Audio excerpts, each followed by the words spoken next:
Hello everyone, once again you're welcome to Civic Space TV and this is Women Speaking. Today we are going to have a very interesting conversation.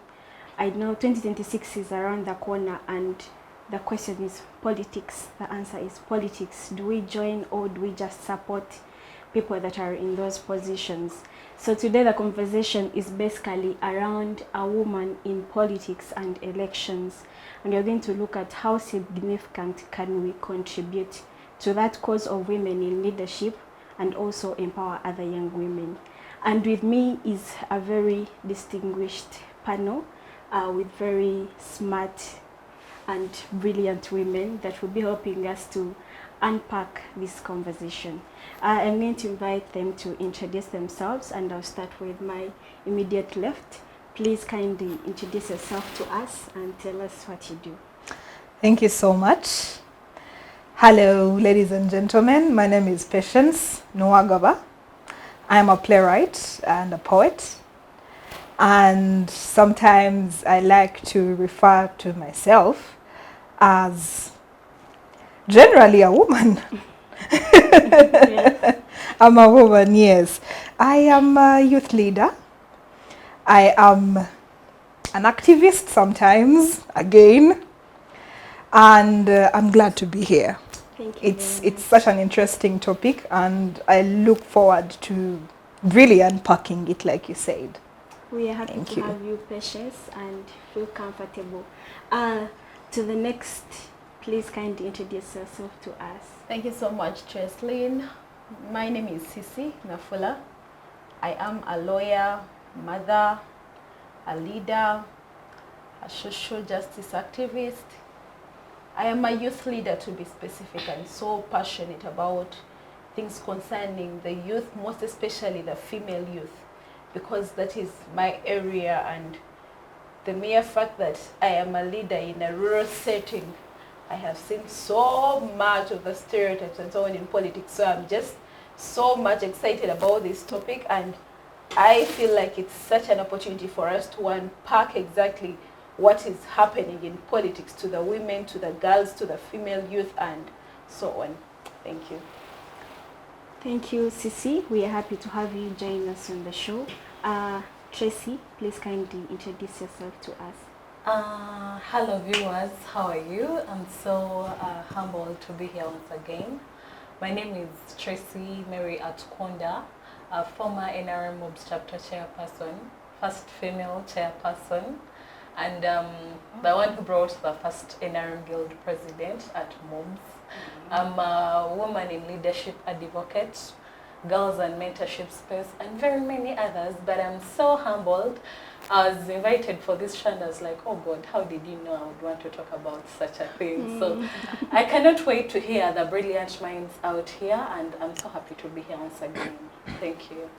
Yeah, you're welcome, Tracy. And you did mention quite a number of very interesting things, a woman in leadership. And also we are happy that you brought the first NRM Guild president of MOVES. It's not easy. So that should be one of the motivations and takeaways that we are able to learn that women too, we can push things greater. To the last extreme left, please kindly introduce yourself to us. Hi moderator, hi my fellow panelists. My name is Miriam Tomgasho. I'm an educator, a Pan-African researcher. I live in Ohio, USA. I'm Ugandan, and whenever I have a chance, I'm so happy to be part of any Ugandan discussion, any gender-based discussion, any woman-based discussion. I'm so excited about talking about women in leadership because I feel maybe somewhere there is someone, a young girl or an old woman or some lady or some man who's still saying, oh, should I allow my daughter to just go out there, because it's still a challenge, but we are ready for it. And I hope this show inspires you to really be there, be on the front line and be the change maker. And I want to thank Civic Space for creating such a space for women to have such an important discussion about our people, our Yes. yourselves. Thank you so much, Miriam, and we are happy to have you join us. Thank you. I know that you did mention that women are prone to various challenges, especially in politics, but generally even elections. Statistics show that from before 1962, we literally had no women actually show up to participate in elections. But gradually we can say that we've made some strides because of perhaps maybe issues around affirmative action, where we can have women ably come and say we are contesting for women MP seats, and we have men and women back them up. But also even in institutions, just like Tracy did mention, as a chairperson, MOBS chapter NRM, she was able to do something and inspire other women. So to get it started from you, Patience, I would love you to briefly give us your understanding of what you think the state of women politics or women in politics is like today, and do you think it is moving any further, or are there some challenges that we are facing? Thank you so much, Tracy. I think as women, we are moving steadily. But then I usually ask myself, had it not been affirmative action, what would have become of us as women in politics? Had it not been stipulated in the Constitution of 1995 that 34% of the members of parliament must be female, what would have become of the woman in leadership? Yes. So I understand this as, I think people are like cutting a share of a cake for us to have. And as the women, they tell you, please have this share. Please have this 34% because you are a woman. And if you're running for a position, they'll say, someone at the back of the audience will scream, gender balance. And then people will remember to include the woman to take part in politics. You see, it's like someone is cutting for us a share of the bigger cake. So for me, I think right now where we are, it's really in a good place compared to where we were a couple of years ago. Yes. But then, as women, let's think about the possibilities that could have been if we hadn't had affirmative action, if we hadn't had all these movements forward, come out to support the women to move. I think the place we are at right now as women in leadership, we should reflect on what do we really want as women in leadership. 2026 is a few months from now, but I can imagine even people with intentions of standing, especially women, some of them are still withholding them, because if they declare intent to stand right now, a lot of things will happen. Very many people will come with agendas. I will give you this, give me this. I will give you this, give me this. Why does it have to be like that? Why does it have to be like that? So for me, how I understand this thing, it's like someone is cutting for us a share of the bigger thing, which it shouldn't be like that, really. It shouldn't be like that. I feel pain that it has always been like that, that for us to get the things, even for the affirmative action policy that has come up, for us to get that, it has taken so long that we have to make so much noise, and people will label us and give us names in order for us to get actually what we think we should be having. Thank you very much, Patience, for that.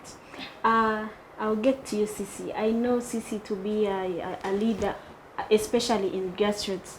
You know, when you talk about politics and women, usually we leave it at the surface of women in maybe Kampala, women in municipalities, but there is that woman at grassroots level. There is that woman who doesn't understand what online campaigns mean. There is that woman who even does not have money to make a single poster for someone to see that she's actually having the interest. But then also there is that woman who is fatigued with patriarchy, that even before you think of a position to run for, society is already saying, or your husband is saying, no, you cannot be a leader. yeah, I am your leader, so just be okay with that, and my decision is what will be taken. So Sissy, I would love you to shed more light as a youth leader, but also as a speaker of a sub-county in Namayingo district. I would love you to give us the state of that figure of woman deep down in the villages in elections. Thank you so much, Chesley. It's so, I don't know, when I speak about it, to me it should actually be a very painful experience, but at times the pain is less because I can see hope. You know, as women, most especially in rural settings like where I come from, I earlier told you viewers and my fellow panelists, I'm from Namayingo. Namayingo is one of those districts deep down in Busoga. Like when someone mentions Busoga, you will quickly think of Jinja, Iganga, Bujiri, but then we're talking about Namayingo. Too much far deep, rural, fishing setting and something like that. You know when someone talks of fishing setting, you know, it's fishermen and yeah, and now think of the women, what do they become if their husbands and brothers are fishermen? So the state of leadership in these areas for women is so, should I say, limited, problematic, hard. The stereotypes are still so much. It's actually evident. You can see on the youth councils because 3 of us here, 4 have been on the youth councils. And the youth council has a provision of a seat for a female leader. And that person is called Secretary for Female Affairs.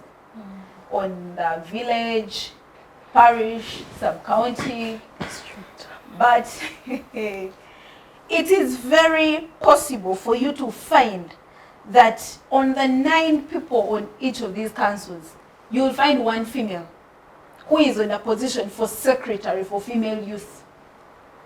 And then you come and ask yourself, so if not for that position, you know, affirmative action was so good to us. If not for affirmative action, What would that become? what would have become of us? So it would be possible that even if we had 10, they would all be male. Because the male are the ones who look like they have the time. The males are the ones who seem vibrant. And what happens to us? When you try to be vibrant, you're getting out of what culture has meant for you. When you try to speak out, you're being noisy and bad-mannered. Because there is a way society has defined it. Even now, when affirmative action is there, you hear statements like, that position is for males. We have a position for constituency MPs. We all know that affirmative action brought in the woman MP seat, where every district has a woman member of parliament. But there is a constituency seat, which is for any person. It can be a female or a male. In rural settings, in the last election, in my own constituency in Namayingo South County, there were 2 women contesting on that seat. And surely they came last. Because the whole question was, what is wrong with them? They saw there is a seat for females, and they also want to fight for this one, which is for males, which is the misconception. So society has labeled it in a way that if it is not labeled female, then it is not yours. So Sissy, right there, do you think that affirmative action needs to be addressed in a more inclusive manner, or what do you think? Because affirmative action is there, and it is there to actually help that young woman still. Exactly. Affirmative action is there, help the young woman. But every good thing is better. Actually, every good thing becomes better when it is thought about it after some time. Affirmative action has been there from 1995. Yes, this is when. I think in some places after the Beijing. Yes. All right. So let's say the period is around, okay, 1995, like in Uganda when we got it in the constitution, Yes. that there should be a female representative, something on the councils, in the parliament. So from that time, up to now, how many years has it lasted? It's coming to 30 years. In the 30 years, where do we think we should review? I think as women in leadership, that's what we should be looking at. Because if there are women who have been on the seat for affirmative action for now 6 terms, aren't they now having a financial muscle, a social muscle, and now they can stand in for all the other positions? Because this position surely came in to help the girl come on the table, come and reason with them. Now that you have come and learned to reason with them, how about to grow the roots and now reason with them on the other tables where you can reason together, so that you let these ones who have not yet seen what it means come on the one for affirmative action. Yeah. So I feel there is need for review. There is need for more. If you're having 30%, like when the village councils, they say include women 30%, how about we try to increase the number? Because you have realized when we say 30%, it actually stays at 30%. Because now the male get the advantage to say, all right, so according to the law, it's 30%, then let's take up the 70. How about we try to increase it a little more? And say, okay, let's increase them and let them do. Because we have all seen it that when they're given the positions, they actually do their best. So, okay, not withholding the fact that, yes, some ups and downs, but that happens in humanity. Even in the males, it happens. So I think the affirmative action, there should be more reviews. It is good, but there should be more things included to make it more and more inclusive, to make it better, so that it includes all these women. It helps even those who are the grassroots find these opportunities to come on and reason together. Thank you very much, Sisi from Namaingo. I'll get to you, Tracy. Tracy, as a university leader or a former university leader, I know that universities are mainly the grooming spaces that most of the women we have in politics, where they start from. Now, I want you to speak to that young woman or young girl within the university, but also who is thinking of transitioning into the national scene of women in politics and leadership, and what you think the state has been of transitioning from university to the national politics, or even international politics, and how you think it can be made better. Yeah, thank you so much. Starting with university politics, yeah, I believe it has been the basis of most women in leadership, because I believe there are very few parents who have the moral and career guidance to tell their children, like personally my father told me from way down, you have to join politics, whether you want it or not. But I've seen eventually girls join leadership at university level. For example, Tracy Lynn, if you had met Tracy Lynn in high school, you'd not know she would be a very vibrant lady in leadership. But I believe people come to understand their abilities when they start with positions of GRCs, different positions, and they come to understand that they are actually eloquent. They actually have the political mind. Because of some political parties I might not display here, but there are political parties that have groomed people, because the university level is the very first stage. But I feel like still, at university level, females have the ability that have not been brought out. Because you will, in a percentage of 100% of the universities, you'll find that 20% could run for guild president. They want to go for the minimum positions, but they will not run for, there is cases of linear, but in MOOCs they will tell you, a clear example of MOOCs, they tell you will not win, because that girl displayed the best of her abilities, the best any lady would put. But she did not come close to even winning.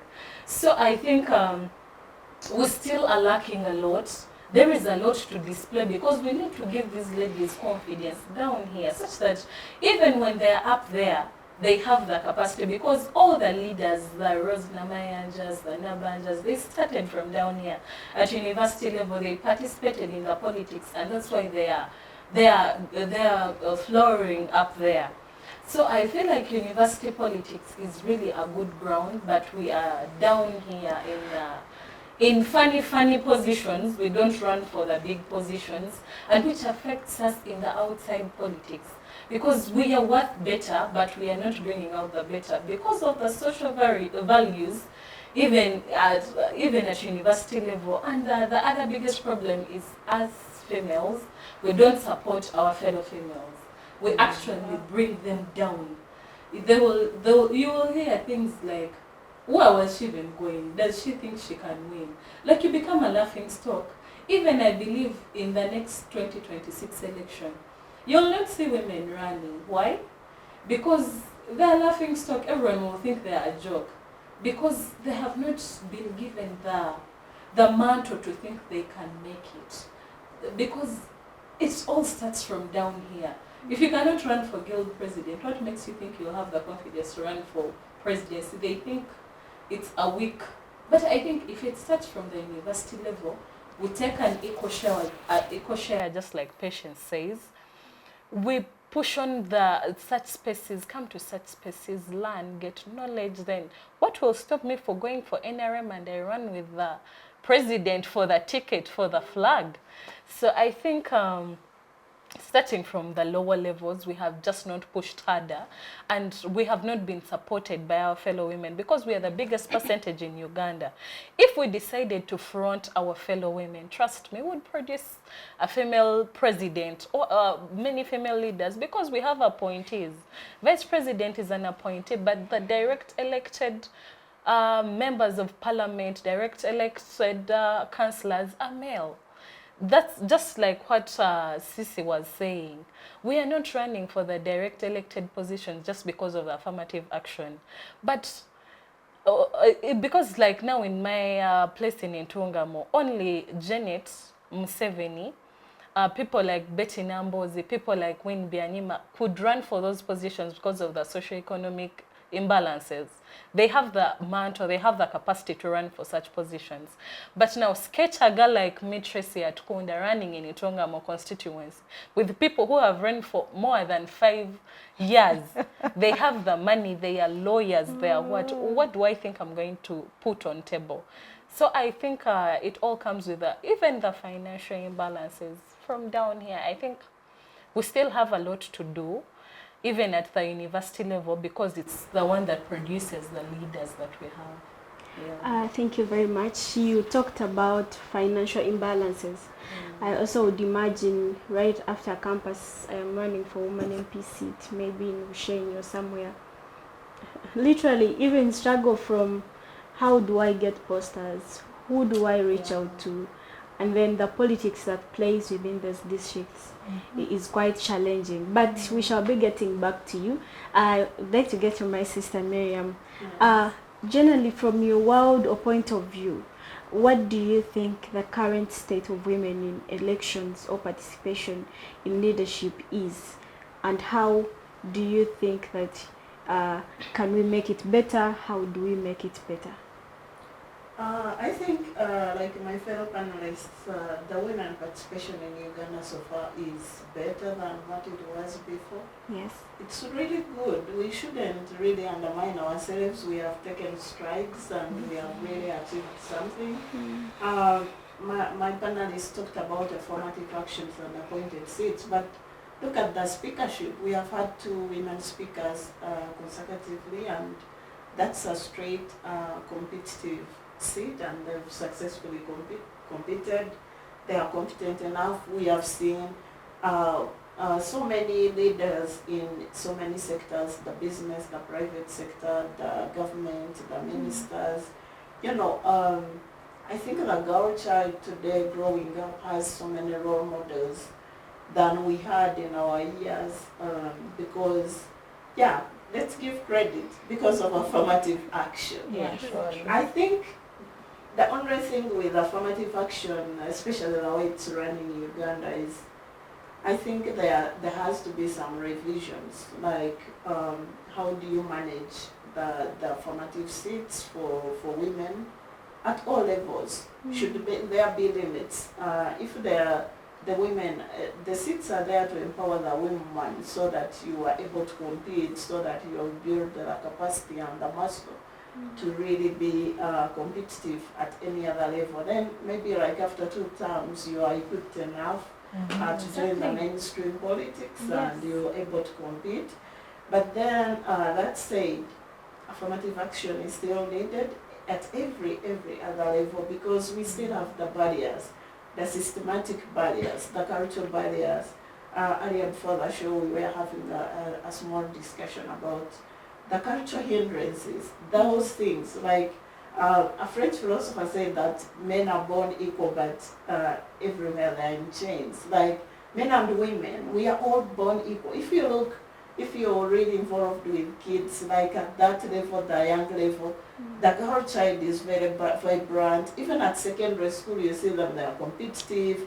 Even at university level, they are competitive academically, even outside in the leadership sector, in social sectors, being creative, entrepreneurial.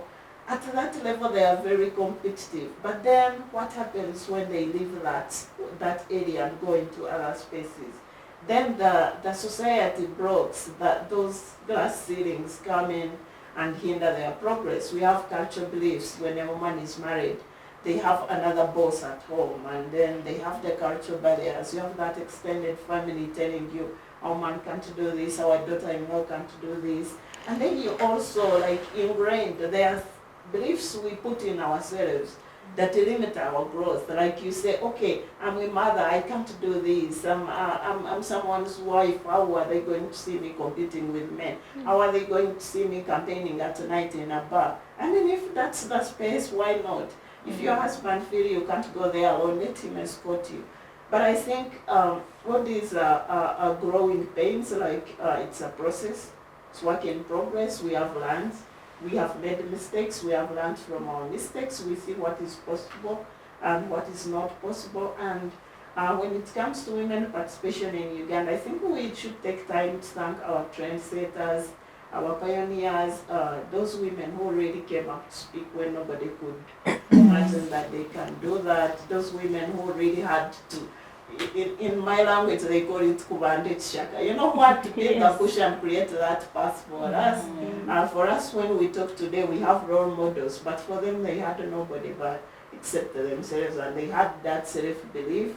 And we should use those examples to really do all the stuff we haven't achieved so far, because there is a lot of work to do. We still have the 34% participation, which is just the gender quota. So when we look at the German seats, like in the leadership, we haven't even broken that barrier yet, and that's what which needs our energies. And I want to appeal to men, when they talk of women in leadership, don't think that it's a woman's job. You men, you are better off with women in leadership positions, and you better take it from me. Women are the best leaders. Okay, to get back to you again, you mentioned about people like the speakers that we've had. Yeah. But I also know how do we, is it just being a speaker? Because if at this point we still have a speaker who is under a woman MP seat, representing still women, that you must still come as under affirmative action. Not to downplay the role of affirmative action, but do you think that the aspect of mentorship for the young ones to redirect us from thinking that, no, look, even as women we can still make it through direct seats, even as women we can still find a way to get to the top, not entirely within the circle of it must be a women thing that takes us there, because eventually the women MP seats have the largest coverage during elections. You're looking at someone running through all the constituencies that one man is running maybe in one constituency for a direct seat. You're looking at a woman who is a mother, who is a career woman, who has to juxtapose all that to make things happen. So the aspect of mentorship of women, but also how does one balance elections, politics, motherhood, parenting, career? How do you think that can best be done for women? Okay, you mentioned it so well. The mentorship is lacking. I think some of our women who have joined through affirmative action, when they reached somewhere on top, they forgot where they came from and how. And like I said, the affirmative action, the way it is, it's still good, but it needs some it needs some redoing. Like there are things maybe from our experience we need to go back and review what has worked for us, what we can do better. Yeah. And I think that tumbling thing, if a woman is already empowered, you are a speaker of a country, you can compete at any level, you can even be a president. That's Why true. would you still need an affirmative action seat? I think that's where, I mean, part of affirmative action is also regulating that Yes. those allowances you are putting in. If you say this is to empower women, if you are empowered, then you should join another seat to note that for grooming other fellow women who are still coming up. So that's something we need to change, and I think when we have a constitutional review, we should also think about putting that as one of the yes, as one of the issues to be looked at. I don't know if they will report it since but I think not to be selfish, they understand that that seat should be for grooming incoming leaders, and once you are at a certain level, you are free to join. Like the Bible said, if you are young, you take food for the kids, but when you are an adult, it's time for you to take food as an adult. And that would break even that, we've known there are seats for women, and I think we have reached that comfort zone. I'm a woman, I will compete here. Like our moderator said, Tracy, she said that why would you go for a seat which is going to make you run around the district when you could just stand on that one for the constituency? And I earlier said, when we think of teaching gender and women rights, we think of women. Even today, if you go to institutions and you look for department for women's studies, you're going to see women as the majority. And these are studies which should be aimed at everyone, especially the men, because the things that are hindering the women today, most of it come from the men. I'm not saying the men are, but being the patriarchal system we've lived with has shaped it in such a way that the men have all those resources. They are the custodians of the culture. They have the economic resources, most of the land ownership, businesses, everything that should empower the women is still in the hands of men, the big percentage. And if we teach men about gender, for instance, my friend here was sharing, the father told her that she has to be in politics no matter what. Imagine if we have such a fathers everywhere. My father too told me there is nothing special about a man.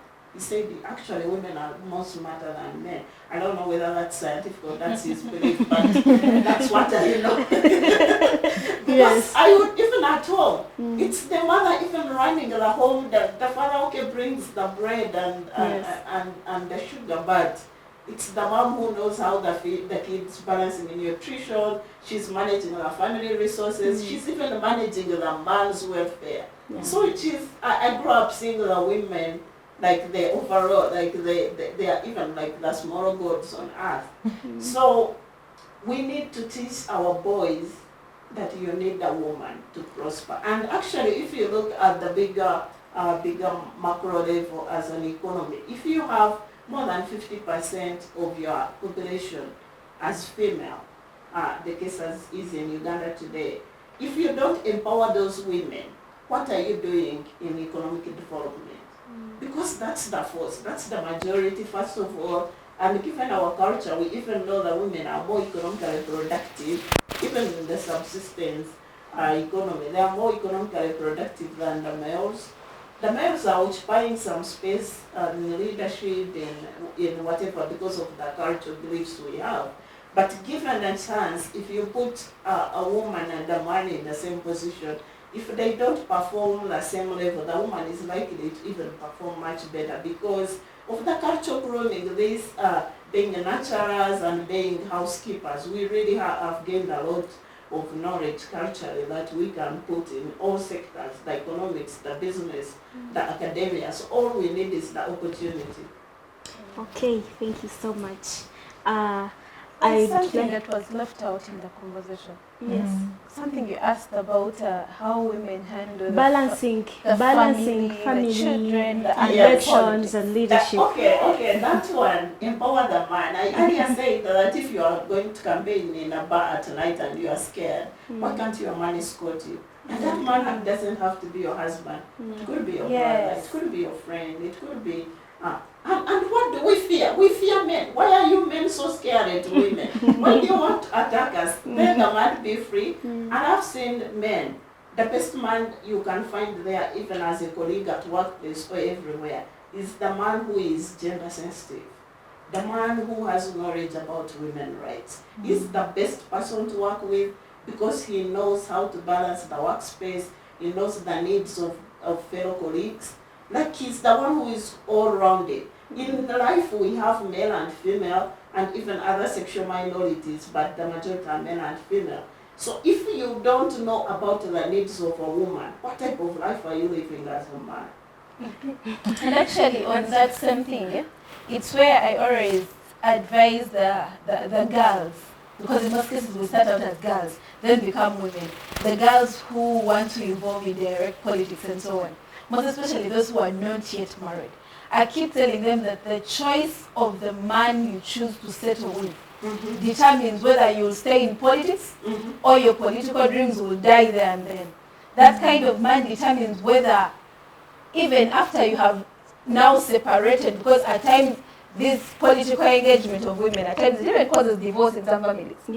Some people will say, no, I cannot stay with such a woman.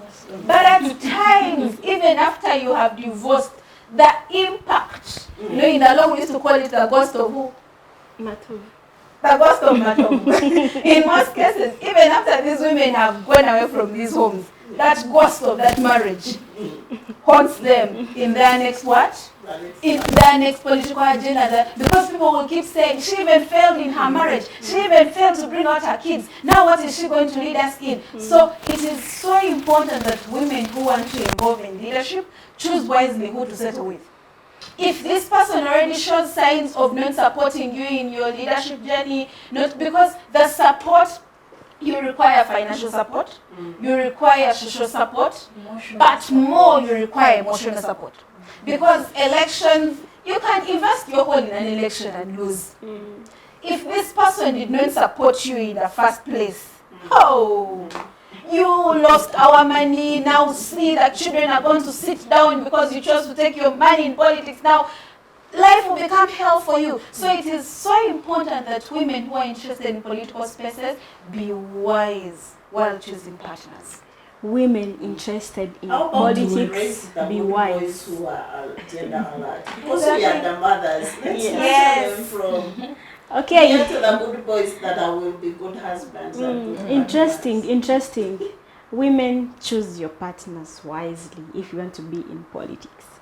I don't know for the single women, maybe what we can do, but also it is very paramount that we know that women, if you come as a woman MP, your husband maybe will start questioning, or society. If you come when you're not married, society will still be questioning. You're not married, you're young, why are you in politics? So either way, you'll still be questioned wherever you go. If you have your dream, make sure that you push towards that dream. I'll get to you, Patience. I know violence against women in politics, in elections, physical violence. We have seen women being beaten in campaigns. We have seen women fail to show up for others because they're scared they might be arrested. But also we have seen women sell their bodies because they do not have financial capacity to run in the election.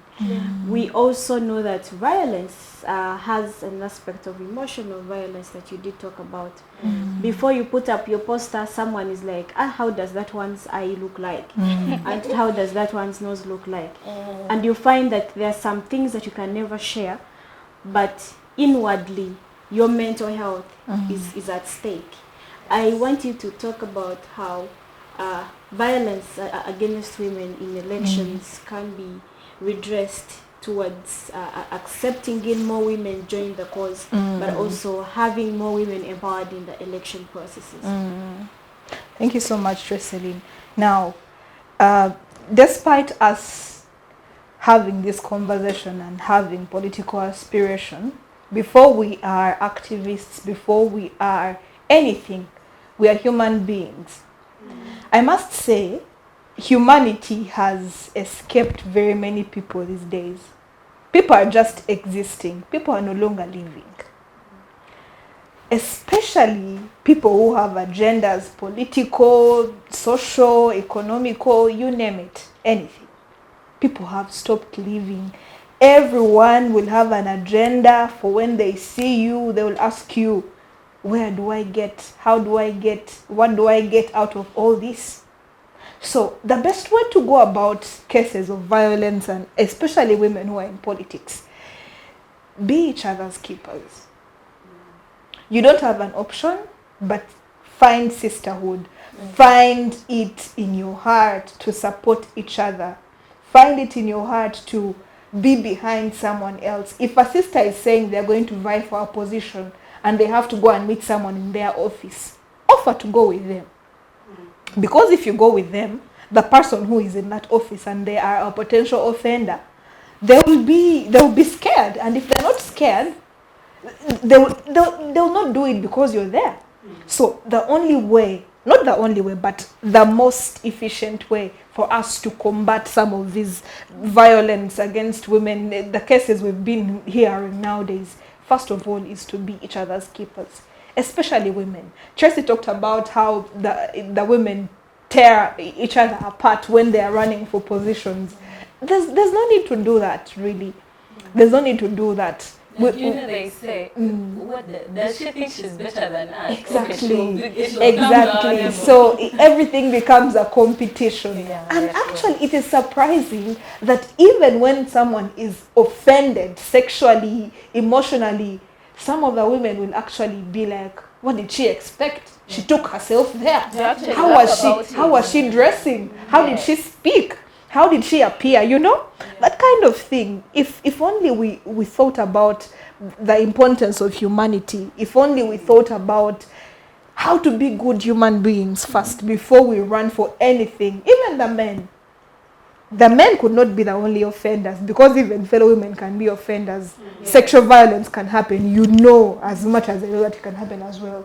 So being human beings, being good human beings, and looking out for one another, those things can combat some of these things, because some of these sexual offenses are done in the dark when no one's watching, and that's why it is so hard to find evidence. It's your word against the offender's word. They will not believe you. So you have to keep each other safe, watch out for one another. But also you have to know, as women in politics, no one said the world would be easy. No one told us that we are getting into this game, we would have it smooth. It's not smooth, as you can imagine. So we have to be tough. We have to learn to wear a tough skin. If you get a challenge, rise up, be resilient, get back on your feet.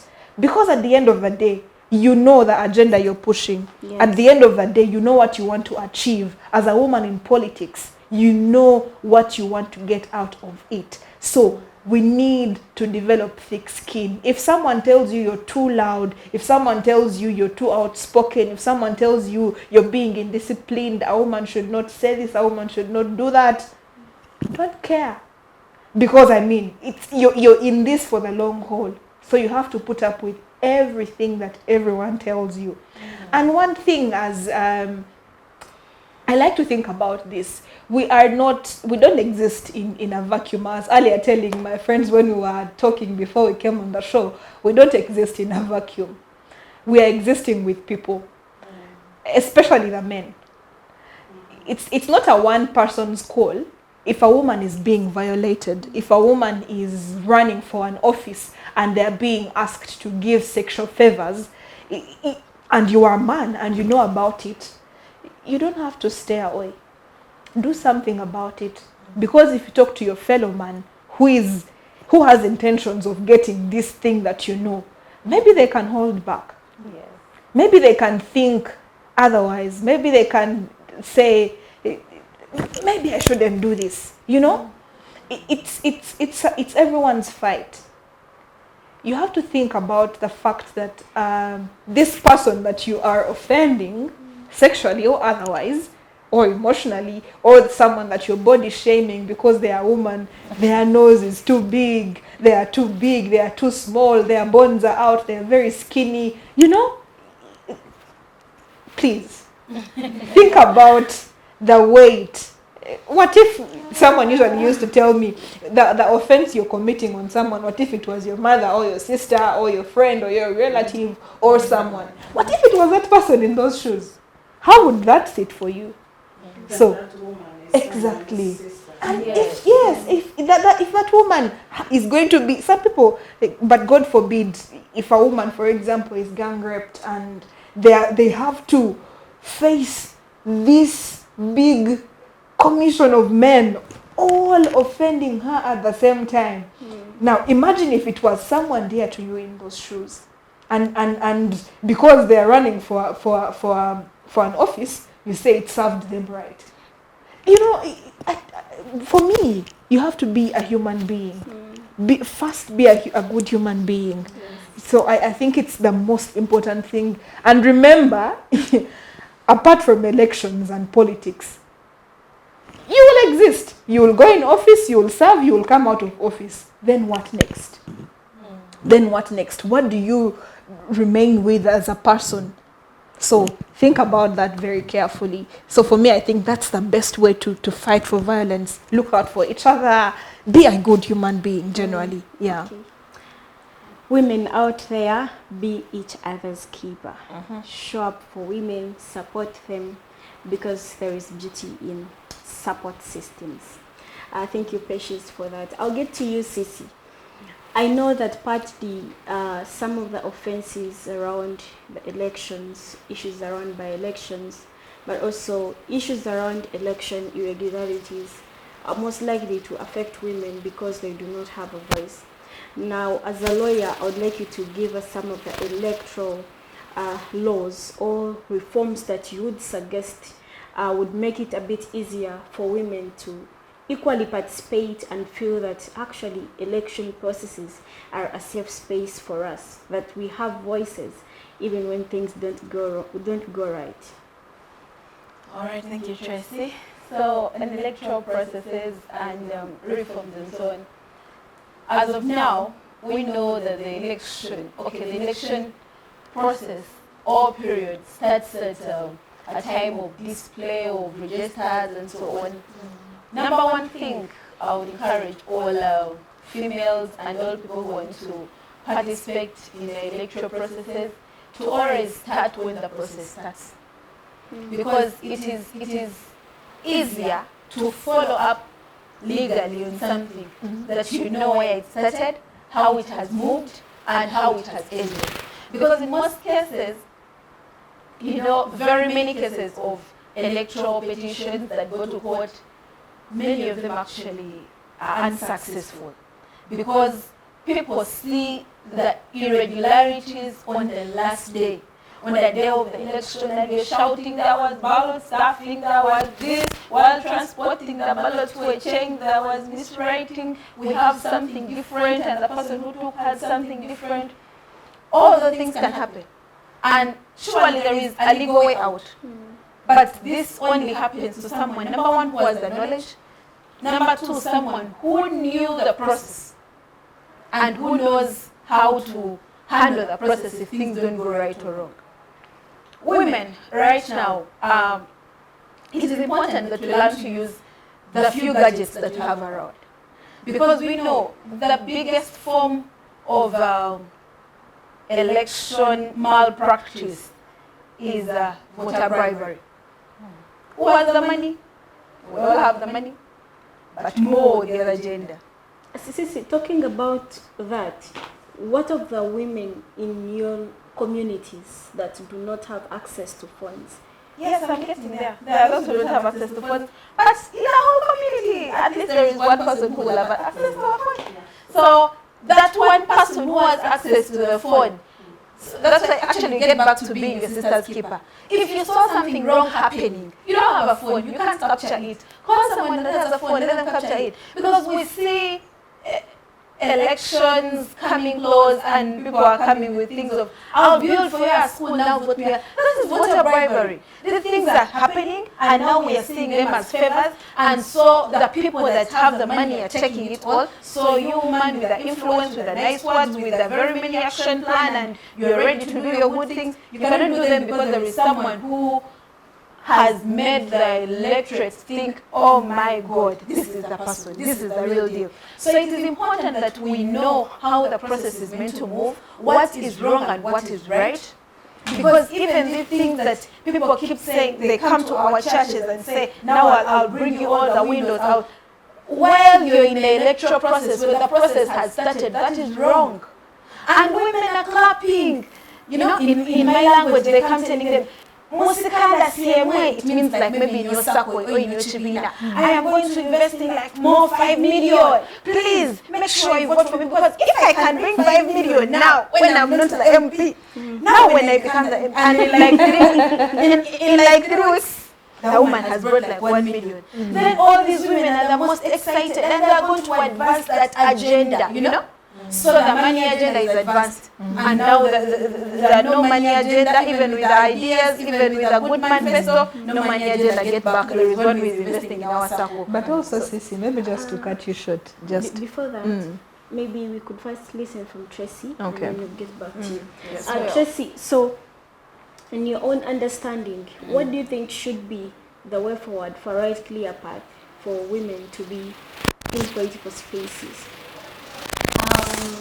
First of all, I think the mentorship still, it goes back to the mentorship and the career path guidance.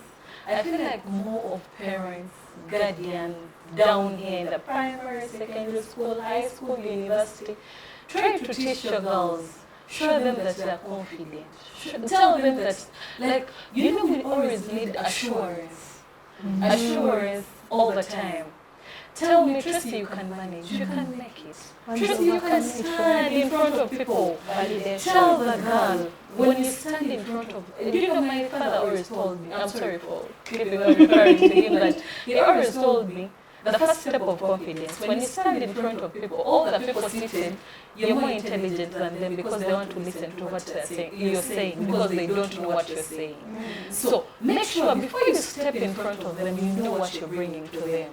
So when you teach me as a young girl, I'm a little girl, I'm in primary, I'm in secondary, I'm at university level, I've joined my year 1. When you tell me, Tracy, you have the capacity to run office and you can serve people, I will carry it. I will carry a responsibility in me. I will carry a good mother. And I continue to tell the people, the few people I've mentored, that don't be just a normal girl.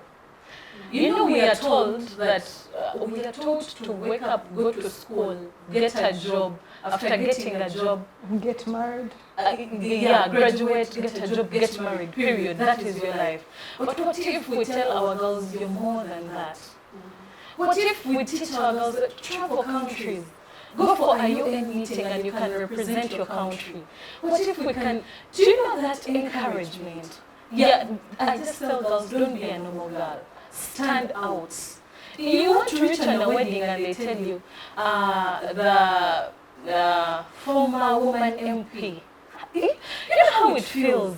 There is a young girl you will encourage, and I feel like women who are there, let us not pull back. I know a number of young girls who have gotten opportunities, but they feel like, when I tell Tracy, when I tell Patience or Sissy, or Miriam, I will lag behind.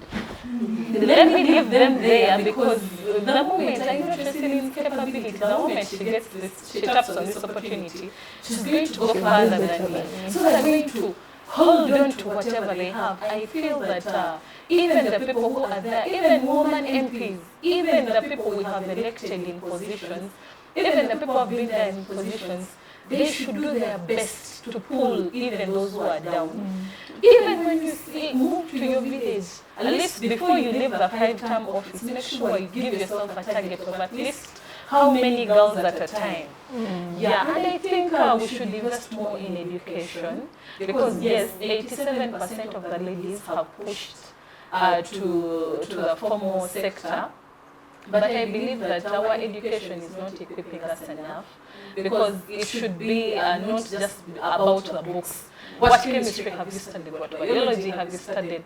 But are we teaching our ladies to become mothers? Are we teaching our ladies to become leaders? Are we mentoring them to become strong women that we need?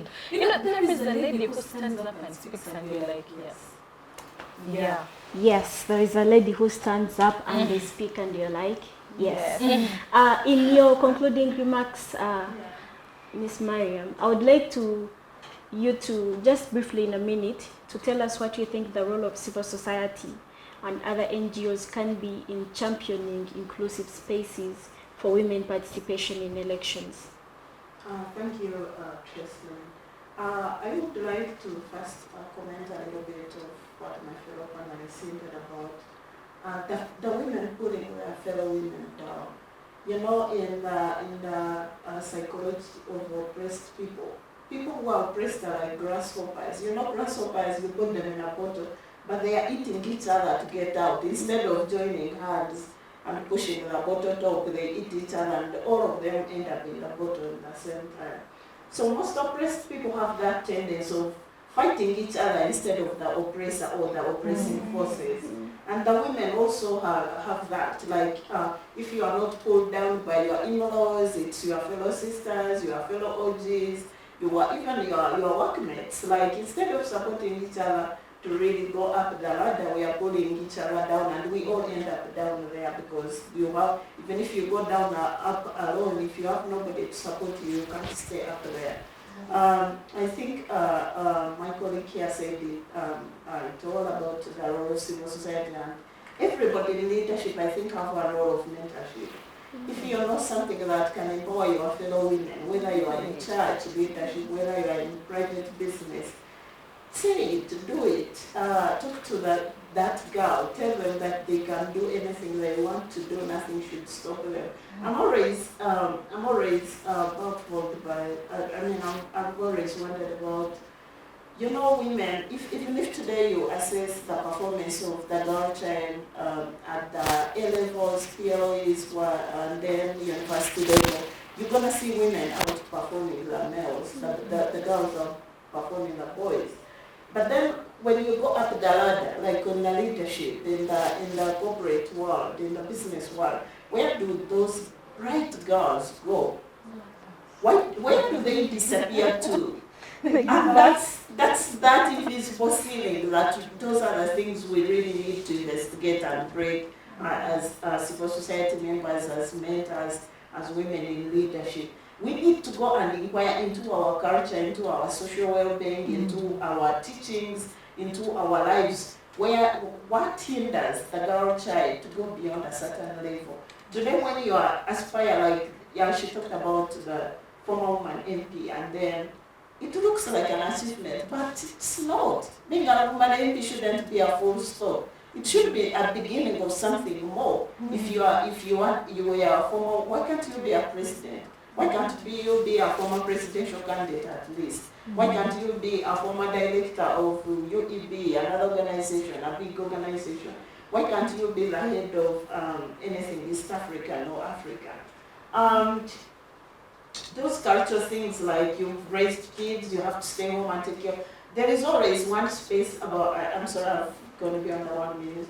There is always a big space in our society which I always envy. You know, when you are at work, you leave work, the women go home and the men stay behind to talk.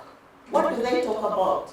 They are empowering each other, they are talking about business, they are talking about opportunities up to there. And what happens to the woman who has gone back home? Nothing, you are listening to yourself, you are shouting around with running with their kids. And who's going to mentor you? Who's going to advise you? Where are you going to get the opportunities if you keep closed indoors? So I think we need to break those culture barriers. I mean, you can take care of kids today and this week, and the man can take care next week, and you also go out and, yes, why not? Lastly, I want to talk about something. I think as civil society we need to really break down and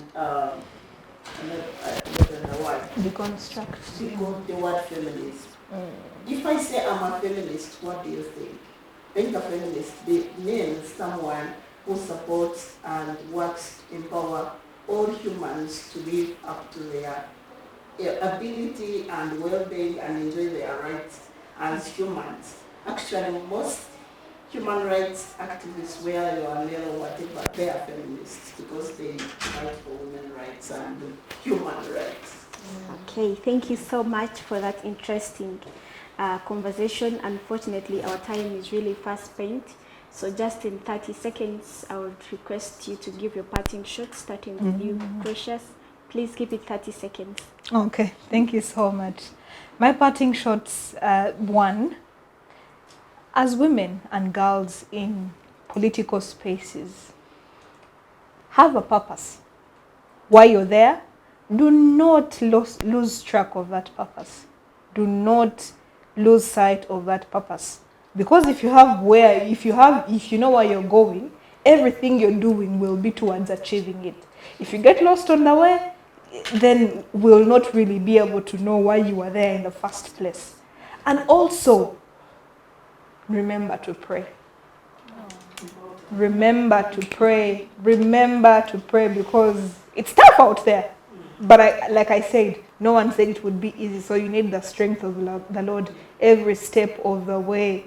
We have tigers and jaguars along the way. So you have to get spiritual intervention to fight some of those things. Thank you very much. Remember to pray. Yes, sure. And I also get it off from remember to pray. Girls, women, men, always remember to pray. Be confident. Believe in yourself. You can make it. You are more than what you think you are. Thank you so much, Sissy.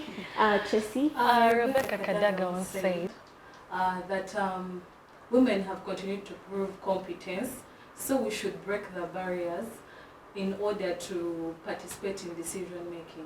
You can make decisions even from down there, but aim for higher and don't give up, because even when you are starting it, you knew what you wanted. Don't give up on it. Let no one bring you down because you're worth better than what they're saying. Yeah. Thank you, Tracy. Miriam. Thank you so much, moderator, for the interesting conversation, and thank you, my fellow panelists. It was great sharing with you, and like my colleagues said, you are more than what you think you are. I always have one belief, I hope it empowers you. Keep moving. I mean, there is always space on the top, and the big one, and it's waiting for you.